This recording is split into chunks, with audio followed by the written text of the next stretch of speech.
বাবা বাবা শব্দটার অর্থই হচ্ছে একটি বরদান। বাবা শব্দটার অর্থ হচ্ছে একটি ছায়া। বাবা শব্দ অর্থটা হচ্ছে একটি মায়া। আপনার হাত ধরে এবং আপনার ভবিষ্যৎ প্রজন্মকে তুলে ধরা সেই হচ্ছে একমাত্র আক্ষেপ।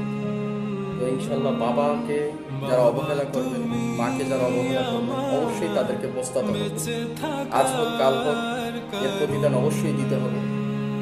তো আপনারা কেউ কখনো বাবা, মা এবং ভাই বোনকে কখনো দূরে সরে দিবেন না এবং তাদেরকে আঘাত দিবেন না। আপনি আজকে একটা কথা মনে রাখবেন, আজকে আপনি আপনার মাকে আঘাত দিয়েছেন, আপনি আপনার বাবাকে আঘাত দিয়েছেন, ভাইকে অবহেলা করতেছেন, ভাইকে আঘাত দিচ্ছেন, কথায় হোক কাজে হোক যেভাবেই হোক, আপনি নিজে এটার বাস্তবতার শিকার হবেন, আপনি আঘাত পাবেন। একটা কথা মনে রাখবেন, আপনার দুনিয়াতে যে পাপ করবেন সেই পাপের প্রায়শ্চিত্ত আপনার দুনিয়াতেই করে যেতে হবে। এটাই বাস্তব, এটাই বাস্তবতা।